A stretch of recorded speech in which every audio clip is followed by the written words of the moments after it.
name in the Ojibwe language is Gigi Wewadam Ukwe, or in English, speaks with a clear and loud voice, woman. That's weird. My name in the Ojibwe language is good at the sex pretty man, or something like that. You were doing another TikTok compilation. That's annoying. I had an entire other video planned other than this one, but I have to scrap it because of copyright. That's wonderful. Cool. Thanks, YouTube. Much appreciated there. All right, now we get to do this one, and it's just kind of a last-minute thing that we're going to throw together because it's what's simplest for me to get something out for you guys. So here we go. You guys said you didn't mind once a week TikTok compilation response, so I would like to try to keep up with that. So I guess we'll do that. I was going to do that tomorrow, but I think I'll just be lazy tomorrow because I am impressively tired. Really, though, who would have thought that TikTok was going to be such a goldmine of phenomenal content for YouTube? It's amazing. You know, I thought doing the SJW response videos were like the bottom of the barrel of dumb, but boy, howdy was I wrong. My name in the Ojibwe language is Gigi Wewadam Ukwe, or in English, speaks with a clear and loud voice, woman. You know, I really can't fathom. It's so hard for me to grasp why Democrats lost so hard in 2024. I'm a member of the White Earth Nation. Well, that sounds a little bit racist, doesn't it? The White Earth Nation. And my family is the Wolf Clan. Oh, I bet. You ready for a real name? Peggy Flanagan. Oh, she's Irish. Well, that might as well be the White Earth Nation. My pronouns aren't preferred, they are mandatory. Do not purposefully misgender trans people. You do not get to decide how someone identifies. My pronouns aren't preferred, they are mandatory. Again, I've said it before, your pronouns are fine. I don't mind calling you whatever you want to be called. If I screw it up, correct me, I'll do better. But that is a peer-to-peer thing. The issue is when you try to get the government involved to force people to use your pronouns at the barrel of the government's discretion. Yeah, that's where most people start to have an issue. Now, this next one's pretty good. It's just going around, I assume, a hair salon or something like that. Maybe some, it's someplace. And asking whose vote they think they're canceling out in November. Now, we get to see a kind of inner working of who they're, just bitter at. People who have testicle keychains hanging off the back of their trucks. Yeah, that's pretty fair. Those people tend to be douchebags. My high school bully with internalized homophobia. Now, was he homophobic or did he just not like you? But imagine talking about your high school bully when you're well into your 30s, or late 20s, whatever, it doesn't matter. Still, harbor a grudge. The girl from summer camp who's now a conspiracy theorist. Again, a 20 or 30-year-old grudge you're still hanging on to is a little bit weird. The guy on the subway who manspreaded 2 seats. I cannot believe that this is seriously still a point of conversation in 2024 and 2025. Manspreading. Whoever this guy is that keeps DMing me for feet pics. That's not happening. Stop that. My cousin who wrestles 30 to 50 feral hogs in his backyard every day. Why would he be wrestling them? Wouldn't it be a lot easier and smarter just to get an AR-15 and blow them back to Kingdom Come? I don't even want to sit here and be like, you're stupid, you're a fascist, because that doesn't get anywhere with these people. It's just there's nothing else to say or do. No, it's because you have overused fascist to a point where it means literally nothing anymore, and literally everybody is a fascist. Every single right-wing person, Republican, Rand Paul, the libertarian god, every single person who does not agree with you is a fascist. Anyone remotely to the right of Bernie Sanders is a fascist, and if he steps out of lockstep, he's a fascist too. You have saturated and diluted the word to mean anything, so it means nothing now.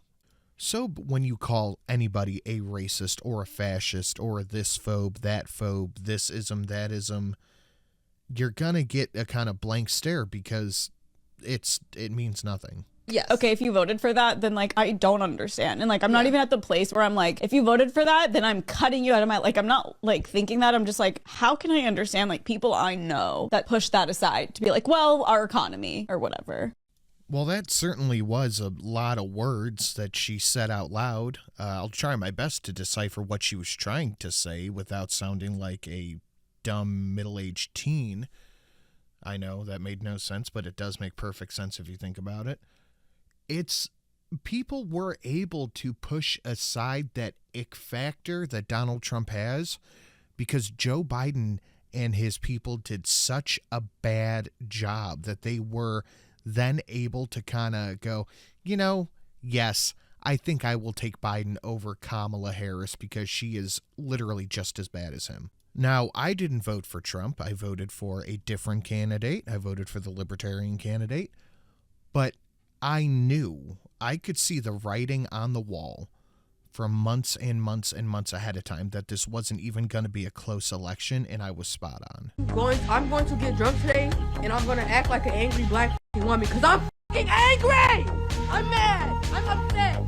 Now, I obviously don't see much of an issue with having a day drink or two, but if you're gonna be emotional about it, it's probably not the best time to start downing Tito's vodka. I'm angry as bro. I'm angry. I'm hurt. My feelings are fucking hurt. We always finish last. We always come last to everybody. You are a young woman living in America. You come last to nobody. You are literally the top of the top of the top. Just because the person you like didn't get elected, it's not the end of the world. My husband and I live off the government. We don't work. Why? Why do you live off of the government? Why do you not have aspirations to do more in life? And this morning, it's Sunday. This morning, I asked him where he wanted to go eat lunch because we always go out to eat on Sundays.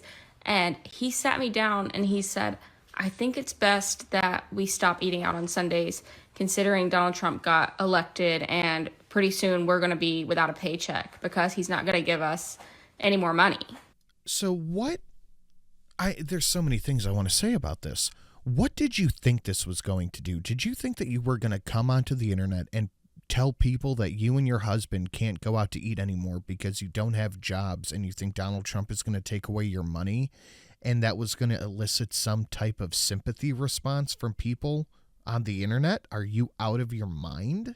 No, really, I want to know. Did you think that you were going to come on here and tell people that, oh no, the president is going to take away my free government money, and everyone is going to be like, oh, how dare he take away your ability to have Sunday lunch with your husband when neither of you have a job?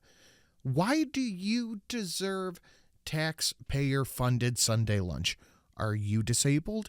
Is he disabled? Are you able to work? Is he able to work? I have a lot of questions. It wasn't until he said that it hit me how much this election affects our family directly. Because now we're both probably going to have to go get a job. It's this kind of attitude that people can't stand. We're going to have to go get a job. Our time is more important than your time. You go to a job, you pay taxes, and you pay for me to stay at home. Because my time at home is more important than your time at home. And so we're going to miss time with our kids. We're going to miss time together. It's just devastating because before our country was so great. So I pose the same question again. Is your time together and your time with your kids more important than my time with my wife and my time with my kids? Your time is more important than mine. Why? What do you contribute? Why can you not work? I feel like these are all very good, poignant, and non-abrasive questions that would deserve answers.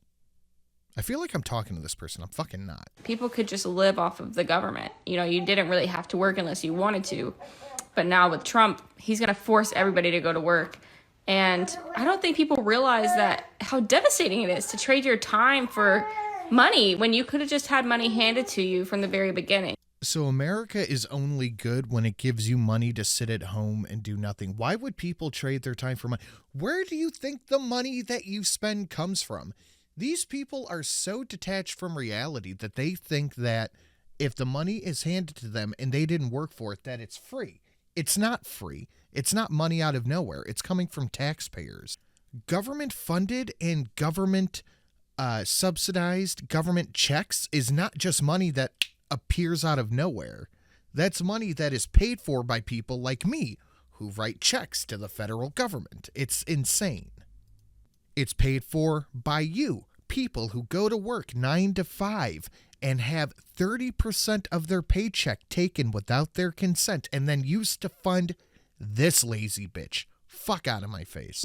It's awful. And now I'm like, we're not even going to have Sunday lunches out. You can if you get one of those things where you trade your time and energy for money that doesn't come with a United States signature on it. Fucking bum. What is the weirdest thing about conservatives? That they're brainwashed, they're all cultish. Brainwashed and Uh-huh. Sure. You think so? Yeah, absolutely. And what's something you agree with conservatives on? Not a damn thing anymore. Nothing? Nothing. Can't name one? No. Immigration, free speech, First, Second Amendment? First and Second Amendment, sure. Okay. All right, so we have some agreement. The guy in a dress with face paint, a pink beard, and some type of hat is gonna go around saying that he doesn't agree on the First Amendment of self-expression and free speech. I highly doubt that. You better have agreed to that, dude, because in any other country that you think that you want to compare America to, you would have been arrested just for looking that fucking weird. But hey, it's because we're in America and because we have that First Amendment right that you do get to look like that, so enjoy it. Using the word skinny to market products that have fewer calories or are healthier is fatphobic. Again, I will make this point over here the same way I do on the Sin and Sash channel that we talk about the Gorl stuff. Fat phobia is not real. Nobody is scared of fat people. The only thing people are scared of is becoming fat. That's it. Stop. Fat phobia is not a real thing. It's made up. Skinny pop, skinny cow, with the tape measure tied around the waist. And you can try to change the logo, but it's still fat phobic. Skinny girl. Egregious. Just egregious. No, what's egregious is letting yourself turn into a land-dwelling butter whale, to borrow a phrase from Polydub, who hosts the Wednesday AAA meeting. If you're not watching these, you should. That's egregious, is letting yourself turn into that and then expecting, much like the last person, the taxpayers to fund your medical care. You never took care of yourself your entire life. You got offended by Skinny Cow. You have a heart attack at 47 years old. Now you want the taxpayer to foot the bill on that? No. It's the entitlement for me that these people think I'm going to wake up, I'm going to eat whatever the fuck I want, I'm going to live off the government, and it's going to be everybody else's problem. No. To make something have fewer calories, less sugar, you say make it skinny? Smoothie King? I hope you can now see how people use fat phobia as a marketing tool. It's not about those options having less calories and less sugar, it's the way they're marketed. Marketed to people who want less calories, it's not a bad thing. If it didn't work, people wouldn't buy it. An 18-month legal battle just wrapped up in the UK that cost taxpayers more than £63,000 because someone misgendered a gender-fluid dachshund named Pablo. I don't want to get too much into this one because it might be the subject of a future video, but everything I have seen on this is very, very true, and the UK may need to be re-annexed. Oh my God, it's a person of color. Hi, person of color, you okay? Yes. No, you're not. You're not okay. You are an oppressed, depressed, sad person of color. Oh, you must have such a sad, depressed, oppressed, sad life. No, I'm actually very successful. No, you're not.